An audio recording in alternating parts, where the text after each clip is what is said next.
ببینید وقتی که داروین کتاب منشأ انواع خودش رو در سال 1859 منتشر کرد،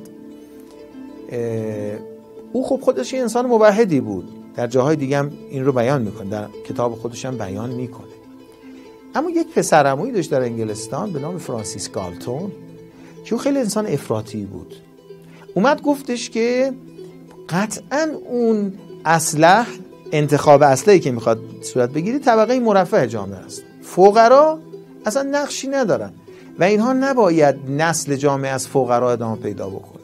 و این یه حرف کاملا نژاد پرستانه ای بود که متاسفانه این در واقع متأثر از همین مباحث داروینیسم بود، در حالی که این سازگاری با انتخاب طبیعی نداره در ارکان نظری. اگر انتخاب طبیعی، خب این فقیره، انتخاب طبیعی کرده و این نسل باید از او در واقع، ما متاسفانه اینجا نگاه‌های نژاد پرستانه رو می‌دیدیم. شخص دیگری به نام ویلیام گراهام سامر، این شخص هم به نوعی از دانشمندان تکاملی است، همین مباحث رو مطرح میکنه و اصولاً فقرا رو محروم میکنه و طبقه اشراف رو شامل حال این قضیه میدونه. و افراد دیگری مثل توماس هاکسلی حتی پا رو فراتر میذارن و میگن اصلا سیاه پوستان حقی ندارن که نسل بشر از اونها ادامه پیدا بکنه.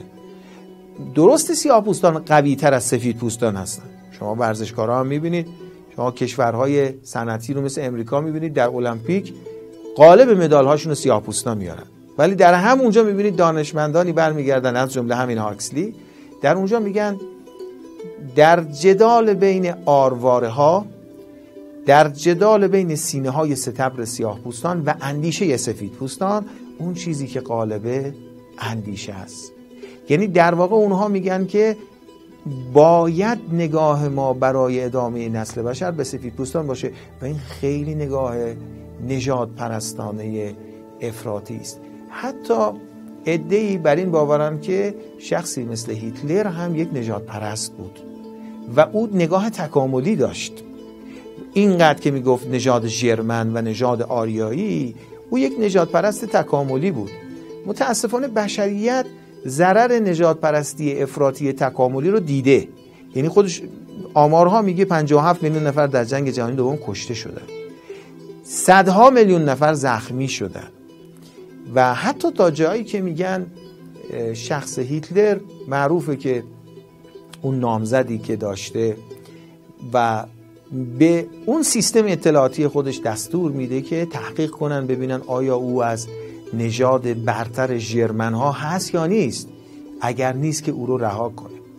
متاسفانه بشریت این ضربه رو و این آسیب رو دیده از بحث نژاد پرستی، اما ما میبینیم که هیچ کدوم از دانشمندان تکاملی بر علیه نژاد پرستی موضع نمیگیرن و حتی در واقع در اونجا حرفهای افراطی تری هم زده میشه.